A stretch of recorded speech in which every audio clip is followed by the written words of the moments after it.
सुनहरे शाम के ढलते ही एक काली अंधेरी रात का सन्नाटा छा जाता है। ये कहानी भी आपको एक ऐसी ही रात से रूबरू कराएगी जिसे आप भूलना तो चाहेंगे और उसे अपने जहन से निकाल नहीं पाएंगे। फिलहाल डुमरी गांव में 6 बजने को थे। भानु, रितेश और उसका छोटा भाई किशन साइकिल लिए खेत की तरफ जा रहे थे, जहां उनके बूढ़े दादा खेत में बैठे उनके आने का इंतजार कर रहे थे। बाहर आ गया सब। और कितना बोरा है बाबा? अभी तो 6 गो बोरा है, एक बेरी और आना पड़ेगा।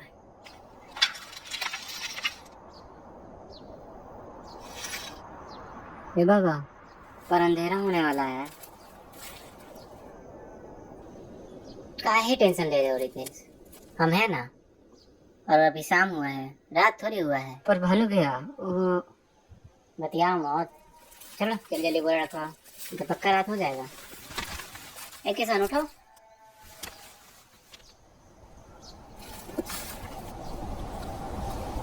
साइकिल पर अपना बोरा रखकर तीनों अपने घर की ओर निकल गए थे, इसी आस में कि अंधेरा होने से पहले वो घर पहुंच जाएंगे। ए रितेश, अगले बार किशन को नहीं लाया जाएगा, ज्यादा बुरा नहीं है ना अब? हाँ भैया ठीक बोल रहा है। ना ना, हम तो आएंगे, हम तो आएंगे, हम तो अभी करेंगे। अच्छा ठीक है, आ जाना, लेकिन फिर चुड़ैल से बचा लोगे ना खुद को? फालतू में डराइए मत, कोई चुड़ैल वुड़ैल नहीं है यहाँ। अच्छा ठीक है, फिर पूछ लो अपने भाई से कि वो चुड़ैल रहती है कि नहीं इस कुएं के पास। हाँ भैया। हाँ, तुमको नहीं पता है? झूठ मत बोलो सब, हम जानते हैं ये सब हमको डराने के लिए बोल रहे हो तुम लोग। हाँ हाँ, जाओ मत मानो, जब पौधे खा जाएंगे ना समझ में आ जाएगा। ये बन गया, बच्चा अभी मत डराइए। ठीक है।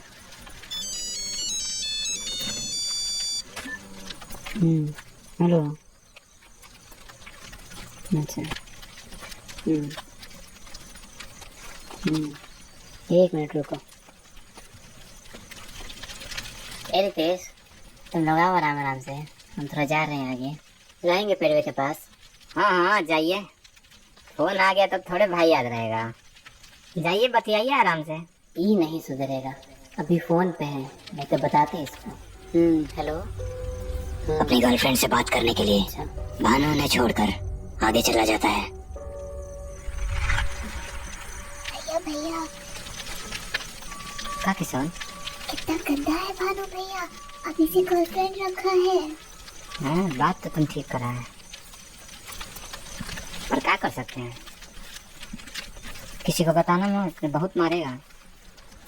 हाँ, हम नहीं बताएंगे किसी को।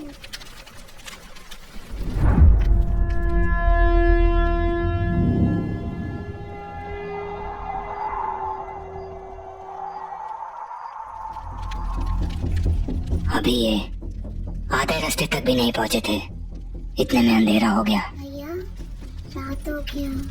हाँ, देखना आराम से, आगे गड्ढा है।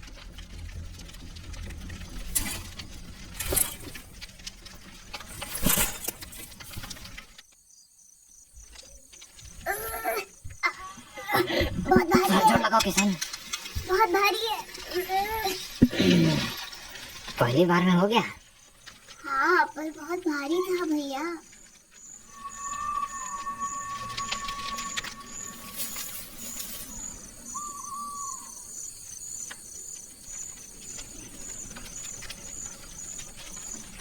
ये किसान, देखो तो, साइकिल दिख रहा है क्या तुमको?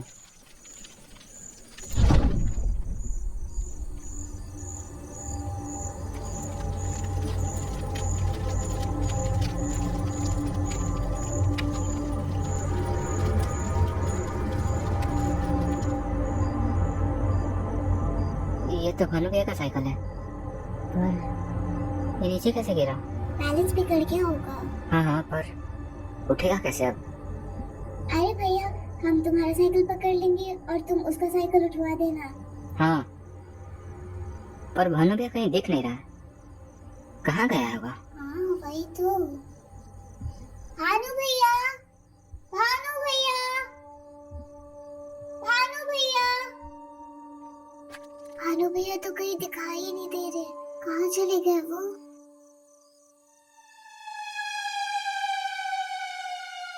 वो कौन है? अरे भानु भैया,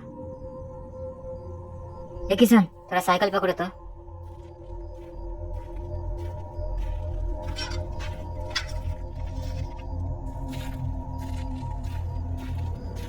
अरे ओ भानु भैया, काहे उधर बैठे हैं? रितेश देखता है कि भानु कुएं के पास बैठा हुआ था।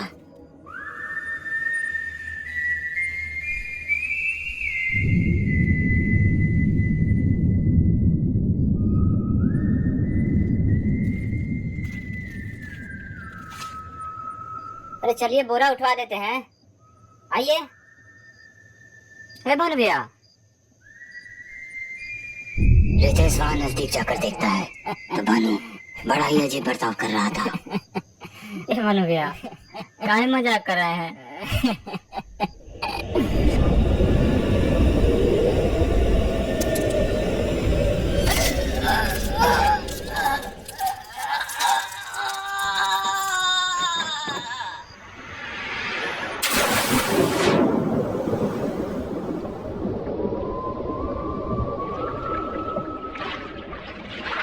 इससे पहले कि रितेश कुछ समझ पाता, भानु कुएं के अंदर गिर जाता है। भानु होश में तो आ जाता है, मगर फिर भी वो हिल नहीं पाता क्योंकि उसके रीढ़ की सारी हड्डियां टूट चुकी थी।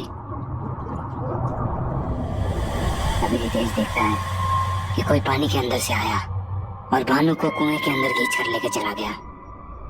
इतना कुछ देखने के बाद रितेश बहुत ज्यादा डर जाता है और वो कुछ सोच ही नहीं पाता कि वो क्या करे।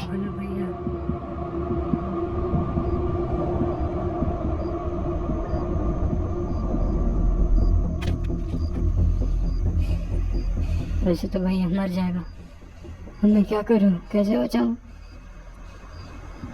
भैया? किशन, किशन। रितेश पीछे मुड़कर देखता है, किशन कहाँ गया? तो अचानक से उसका भाई किशन भी गायब हो गया था। किशन? ये देखकर रितेश और भी ज्यादा डर जाता है। रितेश दौड़ते हुए वहां जाता है।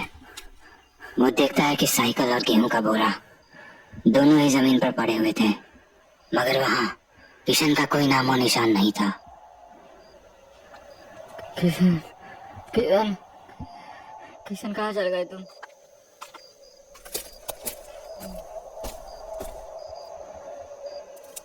किशन?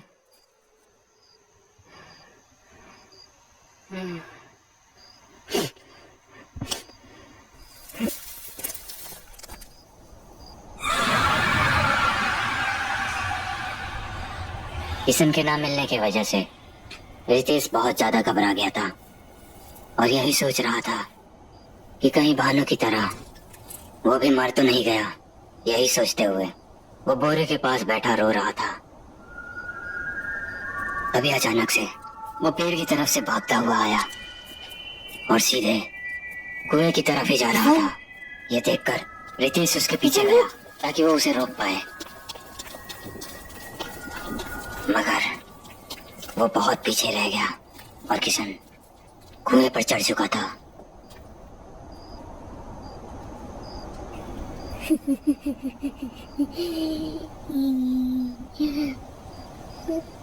भैया, किशन, मुझे बचा लो।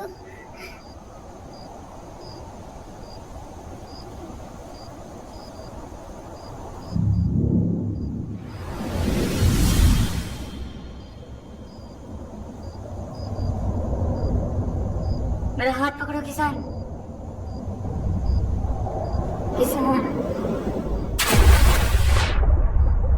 किसान मेरे भाई, किसान।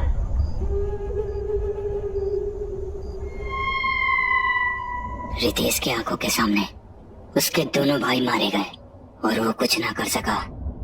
पर इन सब के पीछे आखिर क्या वजह थी और कौन है वो? ये वो पहले जब जनजीवन धरती पर अच्छी तरह से फल फूल रहा था। देवताएं भी मनुष्यों से प्रसन्न थे।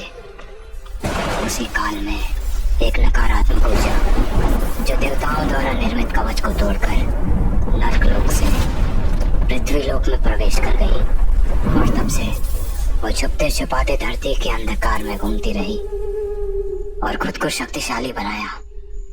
अब उसके अनेक रूप थे। वो चाहे जो वो बन सकती थी, उसके रूप चाहे जितने भी हो। उद्देश्य एक ही था, मौत। छुप छुप कर मासूमों की हत्या।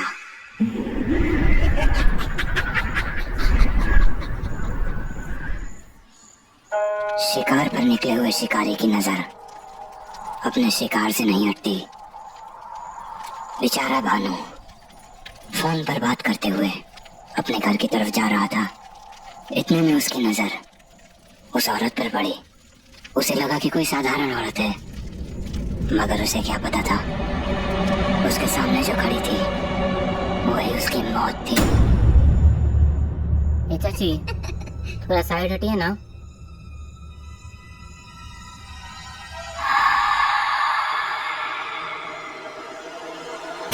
उसमें इतनी शक्तियां थी कि केवल स्पर्श मात्र से वो किसी को भी वश में कर सकती थी। भानु के साथ भी वही हुआ। भानु को कुएं में गिरता देख रितेश भैया, किशन बहुत ज्यादा डर जाता है। भानु भैया,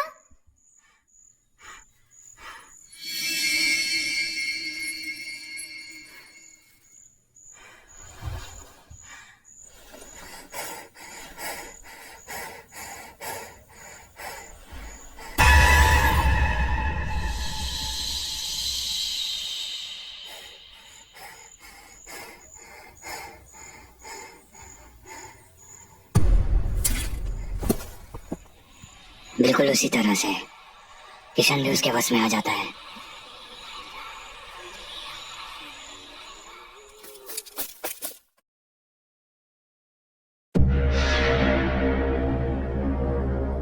मेरा भाई।